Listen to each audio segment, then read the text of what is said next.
देखिए भाई साहब, इसके हम 15,000 रुपए दे सकते हैं। सिर्फ 15,000? मगर ये तो मैंने 25,000 में खरीदा था। लेकिन सर, इसे खरीदे हुए भी तो आपको कई महीने हो गए ना। क्या हुआ? अच्छा लग रहा है? ले लें हम ये? नहीं चाहिए दीदी, चलिए ना घर चलते। मैम, अगर आपको पसंद है तो ले लीजिए। अभी अभी एक साहब बेच कर गए हैं। दीवाना मैं चला उसे ढूंढने बड़े प्यार से, दीवाना मैं चला उसे ढूंढने बड़े प्यार से।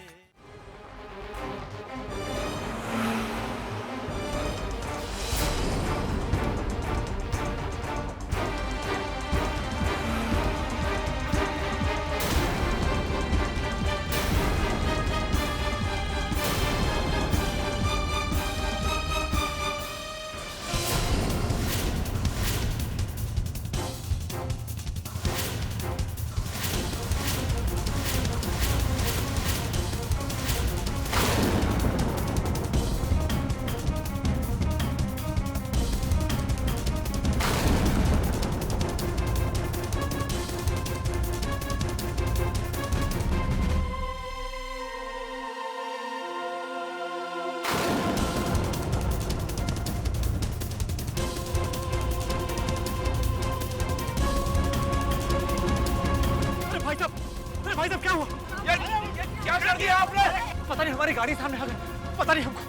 अरे भाई साहब उठिएगा आप, इन्हें अस्पताल लेके जाना। अरे हमारी मदद कीजिए। अरे भाई साहब, अब इसका कुछ नहीं हो सकता, मर चुका है।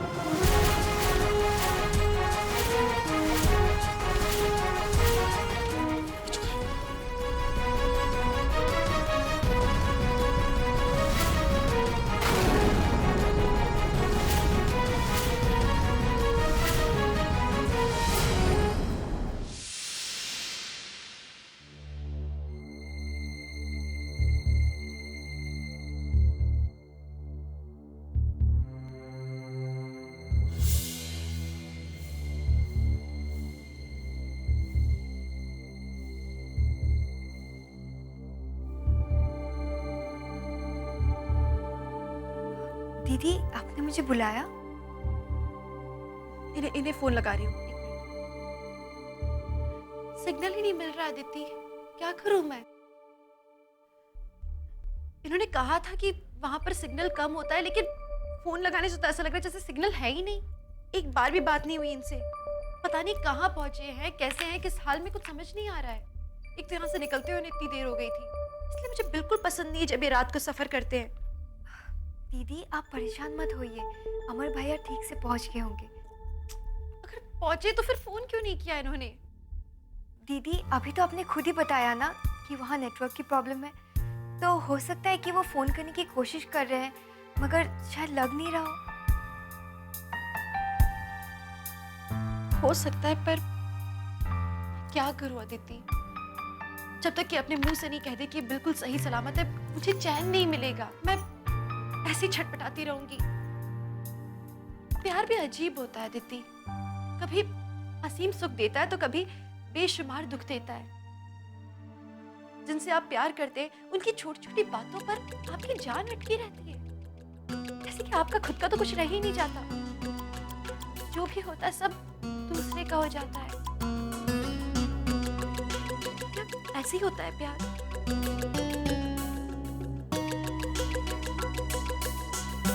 तुमने कभी तो महसूस किया होगा ये सब।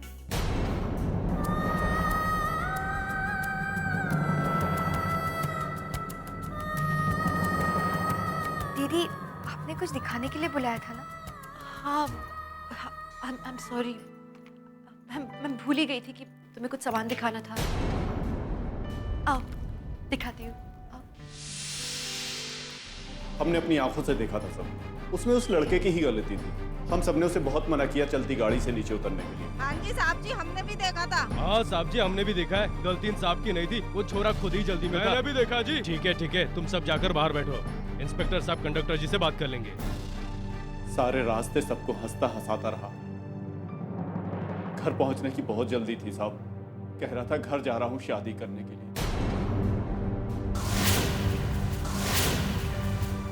साहब जी, छोरे का पता चल गया है। पास ही में बदौरा गांव है, वहाँ प्रधान जी रहते हैं, उन्हीं का सुपुत्र था। तो ठीक है, लाश घर वालों के हवाले कर दो। जी सर। सुनो, पहले छोरे के घर वालों को खबर कर दो कि एक्सीडेंट हुआ है। रुकिए,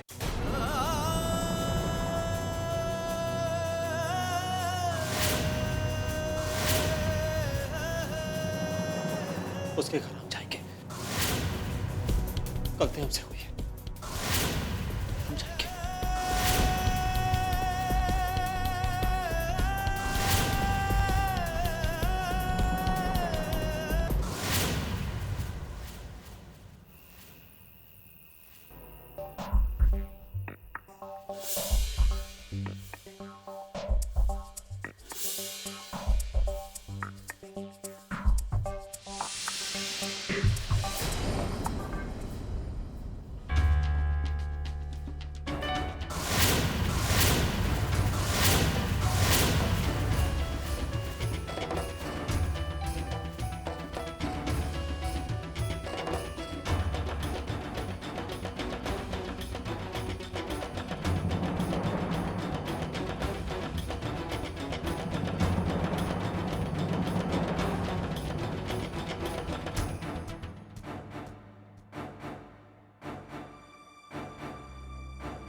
वेरी सॉरी, ये वो मेरा हाथ लगा और गिर गया।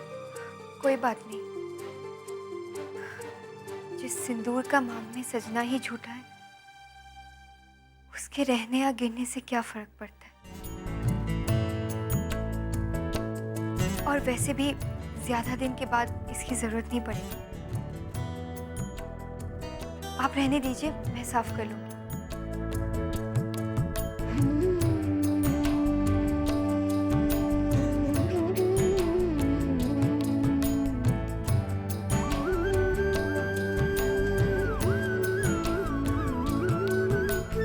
कैसा है सफर वफा की मंजिल का, ना है कोई हल दिलों की मुश्किल का। धड़कन धड़कन बिखरी रंजिशें, सांसें सांसें टूटी बंदिशें। कहीं तो हर लम्हा होठों पे फरियाद है, किसी की दुनिया चाहत में बर्बाद है। या रब्बा दे दे कोई जान भी अगर, दिल भर पे हो न दिल भर पे हो न कोई असर। हो या रब्बा दे दे कोई जान भी अगर, दिल भर पे हो न दिल भर पे हो न कोई असर।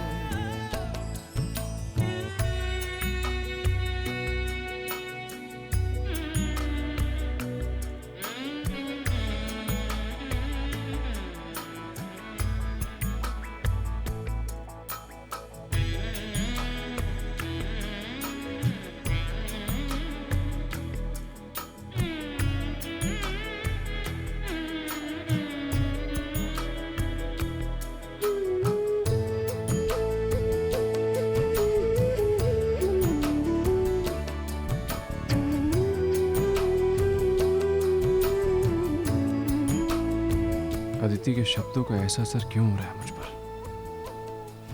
वो तो सच ही कह रही है, पर उसका ये सच मुझे इतना चुप क्यों रहा है?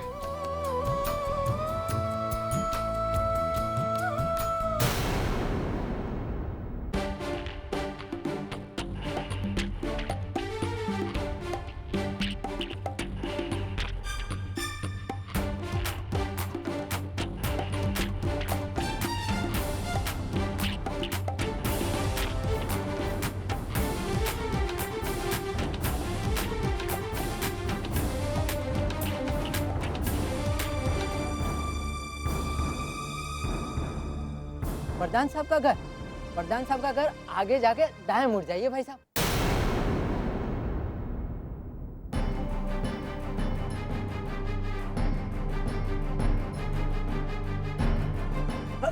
इसी गली के आगे। अरे जिस घर के सामने सबसे ज्यादा सजावट हो, समझ लेना वही प्रधान जी का घर है। वो आज उनका बेटा शिवम जो आ रहा है कई सालों बाद, प्रधान जी का घर बिल्कुल दुल्हन के माफिक सजा है, दुल्हन के माफिक।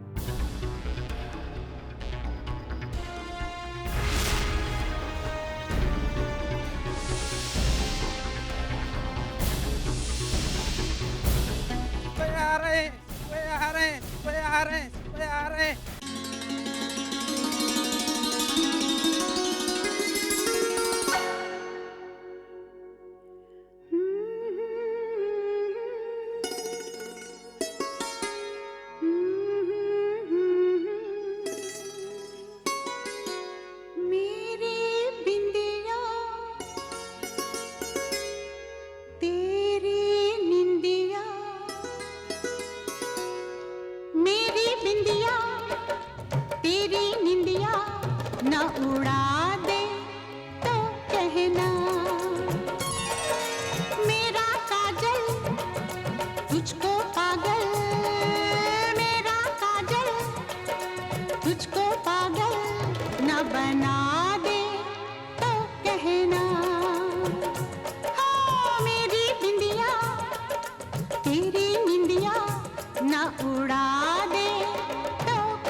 वो आ गए?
हम गौरी जब गए थे तो हम इतने से थे, लेकिन आपने क्या सोचा था अब तो ठिंगे ही रहेंगे। आप भी तो ठिंगे नहीं रहे, कितने लंबे लंबे हो गए। शहर में जाकर कोई इतना बदल जाता है क्या? हे शिव जी, हम भी ना एक बार बोलना शुरू करते तो बड़ बड़ बड़ बड़ रुकते ही नहीं है। मासा, जल्दी आइए, देखिए कौन आया है। भाई साहब, भाभी साहब,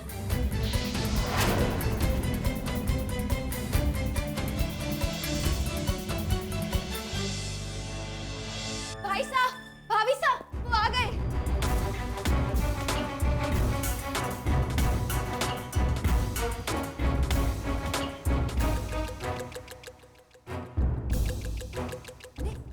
आप कहाँ जा रहे हैं? चाचा को देखने। नहीं नहीं, आप मेरे साथ चलिए। चलिए चलिए। रुको।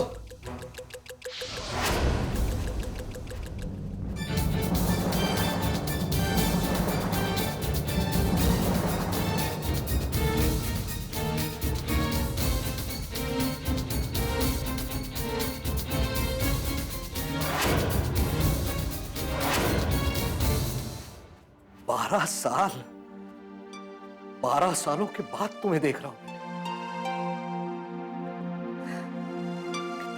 कितने बड़े हो गए।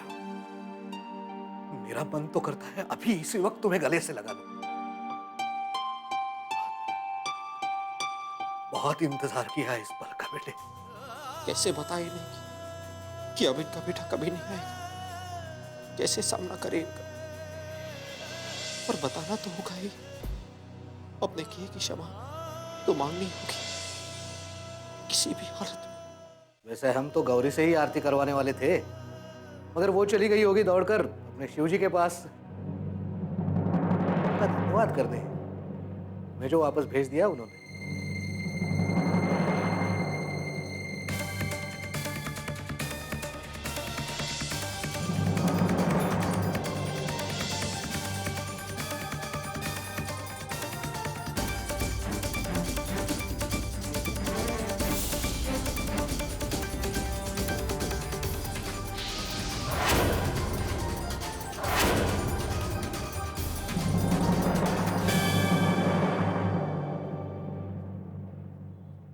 तुम शिवम नहीं हो?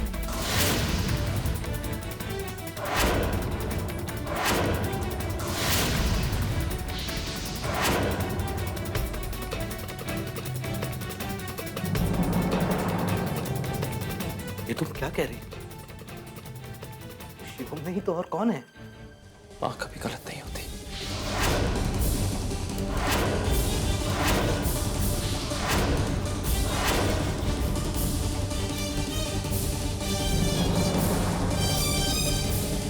सही कहा, अमर बात है। ओहो, ये गौरी भी ना शिवम के आने से इतनी प्रसन्न है, किसी और को शिवम समझ लिया।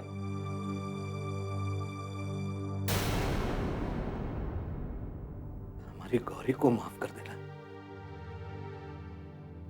वो बात यह है कि हमारा पुत्र 12 सालों बाद आ रहा है, और गौरी ने तो उसे तब देखा है जब वो 7 साल की थी, तब उन दोनों की मंगनी हुई थी।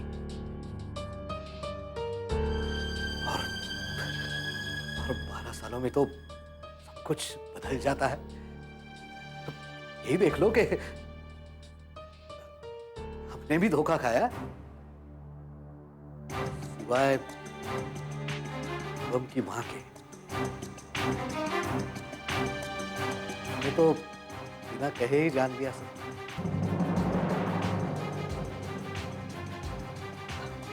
अच्छा, तो तुम शिवम के दोस्त हो? देखो भाई, वैसे तो शिवम को हमेशा घर आने की बड़ी जल्दी रहती है, मगर इस बार देख लो अपने दोस्त को अपने से पहले भेज दिया, लेकिन उसका पता ही नहीं है। वो कभी नहीं आएगा।